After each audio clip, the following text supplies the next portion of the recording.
Hi hello అందరికీ నమస్కారం. నేను మీ Priya. Welcome back to Aadya Media. ఈ రోజు మనతో పాలిటిక్స్ గురించి డిస్కస్ చేయడానికి రాజకీయ విశ్లేషకులు ఇమ్మంది రామారావు గారు ఉన్నారు. ఆయనతో మాట్లాడదాం. నమస్తే సార్. నమస్తే.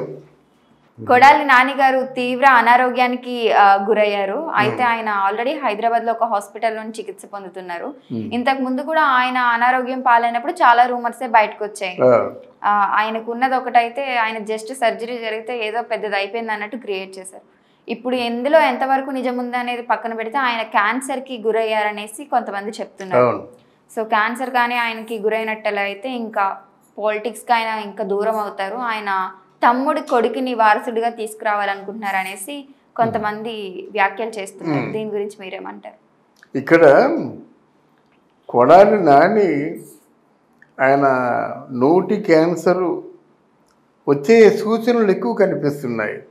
ఎందుకంటే అది మామూలుగా సరదాగా అలవాటు చేసుకున్నా సరే అది చాలా ప్రమాదకరమైందన్నమాట. గుట్కాలు వేయడం అదేమవుతుందంటే గ్రాడ్యువల్గా కూడా లోపల అది క్యాన్సర్ ముందు ఎర్రటి చారు వస్తుంది. ఆ తర్వాత ఏమో అక్కడ ఇన్స్టెడ్ ఆఫ్ ఆ ఎరుపు పుండు అయిపోతుంది అన్నమాట. అదే కదా క్యాన్సర్ అంటే పుండే కదా. అది ఉంది. ఒకవేళ సర్జరీతో తొలగించవచ్చు అనేటువంటి ప్రొవిజన్ ఏదైనా ఉంటే తొలగిస్తారు. లేదంటే చాలా రకరకాలుగా నాలుగు వచ్చిందనుకోండి నాలుగు కోసేస్తారు. ఈ సైడ్ వచ్చిందనుకోండి ఇదంతా చాలా ఇంకా అక్కడి నుంచి దుర్భరమైనటువంటి పరిస్థితి. If it is that one. కానీ ఇక్కడ ఆయన మాటలు కూడా అంత జనానికి విసుగు కలిగించే మాటలు. జనాలు బయటికి చెప్పకపోయినా ఏమిట్రా వీడు ఇలాగా అంత కళ్ళు మూసిపోయి మాట్లాడుతున్నాడు, ఇలా రకరకాలుగా ఆయన గురించి చెడుగా అనుకుంటున్నారన్నమాట. ఎంతవరకు మరి ఇది ఆయనకి వర్తిస్తుందో మనకు తెలియదు. కానీ మనం విన్నది ఏంటంటే నీ అమ్మ మొగుడిదా నీ అక్క మొగుడిదా నువ్వు 420 గడివి పప్పు గాడివి అరటెక్కడి గాడివి ఇలాంటి మాటలు మనం వింటున్నమాట. బాగా అనిపిస్తుంది కదా. ఒక తల్లిని ఒక చెల్లిని ఎవరు ఏడిపించకూడదమ్మా. తల్లి కానీ చెల్లి కానీ ఏడ్చినట్టయితే ఆ ఉసురు కూడా తగులుతుంది. అది ఈ సందర్భంలో మనం మాట్లాడడం కరెక్ట్ కాదు. కానీ నిర్భయంగా మాట్లాడతాడు, నిస్సందేహంగా మాట్లాడతాడు. అది రాజకీయాల్లోకి అవసరమే. కానీ ఆ రాజకీయాల్లో కత్తి మీద సాములాగా మాట్లాడాలి. అర్థమైందా? ఒక మాట తూలిపోయినా ఒక మాట తేలిపోయినప్పుడు కూడా రాజకీయ నాయకుడిగా దెబ్బతింటాడు. ఇప్పుడు ఇప్పుడు కొడాలి నాని విషయంలో అదే జరిగిందన్నమాట. అంటే అధిక ప్రసంగం, శృతి మించడం ఇవన్నీ కూడా ఆయనకే నష్టం. ఇతరులకి ఇప్పుడు నా నోరుకి నేనే బాధ్యుని అవుతాను. నా మృదు మధురంగా నా మాటలు ఉన్నట్టయితే అందరూ వింటారు. ఒకవేళ నా మాటలు మీకు విసుగొచ్చి నా మాటలు మీకు బాధ అనిపించి నా మాటలు మీకు కోపం తెప్పించినట్టయితే మీ శాపానికి నేను గురైపోతాను. అంతే కదా. అదే తేడా. ఇప్పుడు కొడాలి నాని విషయంలో కూడా అదే జరుగుతుంది.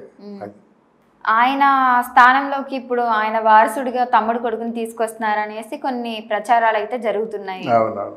దాని గురించి మీరేమంటారు? అంటే మరి ఇంకెవరు గుడివాళ్ళు ఇంకెవరు రాకూడదా? ఇంకో నాయకుడే ఉందా?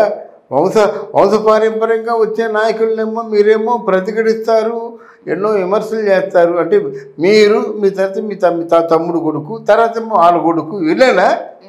మరి ఇంకెవరు నాయకులే లేరా? ప్రజలకు మంచి చేద్దామన్న ఆలోచనతో ఉన్నవాళ్ళు లేరా? అది ఎంతవరకు సమంజసం? మీరు అనుకోవచ్చు. మీరు అంటే గుడివాళ్ళ ప్రజలు కూడా ఆలోచించుకోవాలి కదా. మరి నాయకులే లేరా? సేవ చేసేవాళ్ళే లేరా? ఇంకో పార్టీల్లో నీకు ఎవరు రాకూడదా? ఒక్క ఈ వైఎస్ఆర్ కాంగ్రెస్ పార్టీలోనే నాయకులు బతకాలా?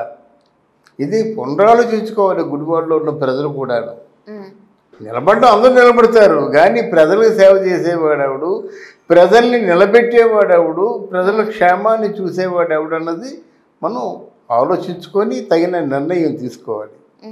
ఇప్పుడు కొడాలి నాని గారికి ప్రజల్లో చాలా గుర్తింపు ఉంది. ఇప్పుడు ఆయన వారసుడిగా ఇంకొక అబ్బాయిని తీసుకొస్తే ఆయనకి అంత గుర్తింపు దొరుకుతుంది అంటారు? అంటే కొడాలి నానికి గుర్తింపు అని కదా భయం. ఒక విధంగాను గుర్తింపు వేరు. గుర్తింపు అంటే మంచి ద్వారా వచ్చేదాన్ని గుర్తింపు అంటారు. ఇప్పుడు కొడాలి నానంటే ఇప్పుడు వైఎస్ఆర్ కాంగ్రెస్ పార్టీ కంటే గుర్తింపు కంటే భయం ఎక్కువ. వైఎస్ఆర్ కాంగ్రెస్ పార్టీకి ఎదురు తిరిగినట్టయితే కేసు పెట్టేస్తారేమో, జైల్లో పెట్టేస్తారేమో, కేసులు పెట్టేస్తారేమో, కేసులు బనాయిస్తారేమో. దీని గుర్తింపు కాదు, భయం. అలాగే కొడాలి నాన్నకి ఎదురు తిరిగి ఓట్లు అయిపోయినట్టయితే ఏమో తప్పుడు కేసులు పెడతారేమో, జైల్లో పడేస్తారేమో, ఇప్పుడు ఎవరైనా వచ్చి మూకమ్మడి దాడి చేసి గాయపరుస్తారేమో, ఇట్లాంటి భయాలు ఉంటాయి. కానీ గుర్తింపే లేదు. ఈ భయాలు ఎంతో కాలం ఉండదు. అక్కడ పరిపాలనలో ఉన్నంత వరకు ఈ భయాలు ఉంటాయి. పరిపాలన లేకపోతే ఏముంది, నువ్వేం చేస్తావు, మీ నాయకుడు ఏం చేస్తాడు, అంతే కదా. అక్కడ రూలింగ్లో ఉండి పోలీస్ వ్యవస్థ మీ చేతుల్లో ఉంటే భయపడతారు. కానీ రూలింగ్ లేకుండా పోలీస్ వ్యవస్థ మీ చేతుల్లో లేకుండా ఉంటే ఎవరు భయపడతారు? ఎవరు భయపడరు. సో ఈ తరుణంలో అసలు ఈ ఎన్నికలకి జగన్ మళ్ళీ అధికారంలోకి వచ్చే ఛాన్సెస్ ఎంతవరకు ఉన్నాయంటారు? అధికారంలోకి వచ్చే ఛాన్స్ ఎట్టి పరిస్థితులు లేదమ్మా, ఎట్టి పరిస్థితులు లేదు అధికారంలోకి వచ్చే ఛాన్స్. ఒకవేళ ఏమో మరి ఈవీఎం మొరాయించి ఈవీఎం ఫేవర్ చేసినట్టయితే అధికారంలోకి వస్తారు. దాన్ని మనం ఏం చేయాలి? మనం ఆ రాజకీయ వ్యవస్థే మారిపోయినప్పుడు మనం ఏం చేయలేం కదా. ఇప్పుడు నువ్వు సిన్సియర్గా జనసేనకు, నువ్వు సిన్సియర్గా తెలుగుదేశం పార్టీకి ఓటు వేస్తావు. కానీ ఆ ఓటు వైసీపీకి పడితే నువ్వేం చేయగలుగుతావు? నువ్వు చేసేది ఏం లేదు కదా. నువ్వు నొక్కడం మాత్రం తెలుగుదేశాన్ని నొక్కావు, పడ్డం మాత్రం వైసీపీ పడ్డా. అదే కదా మరి జరిగింది. ఇప్పుడు జరిగింది అదే కదా. అక్కడ మోదీ గారు తర్వాత ఆయన పేరు అమిత్ షా గారు వాళ్ళు ఏమనుకుంటే వాళ్ళే గెలుస్తున్నారని ప్రజలు అనుకుంటున్నారు. మనం చెప్పే మాటలు కాదు. అప్పుడు ముక్తకంఠంతో ప్రజలు ఏమనుకున్నారంటే మోడీ గారు అమిత్ షా గారు ఎవరిని గెలవాలంటే వాళ్ళని గెలిపించుకున్నారు అనుకున్నారన్నమాట.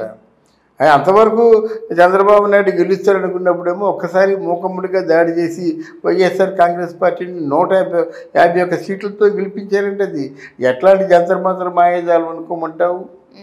అందువల్ల చూడాలి పరిస్థితి. Thank you so much sir. Thank you అమ్మా, థ్యాంక్ యూ. సో చూసారు కదా, ఇది ఇవాల్టి ట్రెండింగ్ న్యూస్. మరొక ఇంట్రెస్టింగ్ న్యూస్తో మళ్ళీ మీ ముందు ఉంటుంది ఆద్య మీడియా.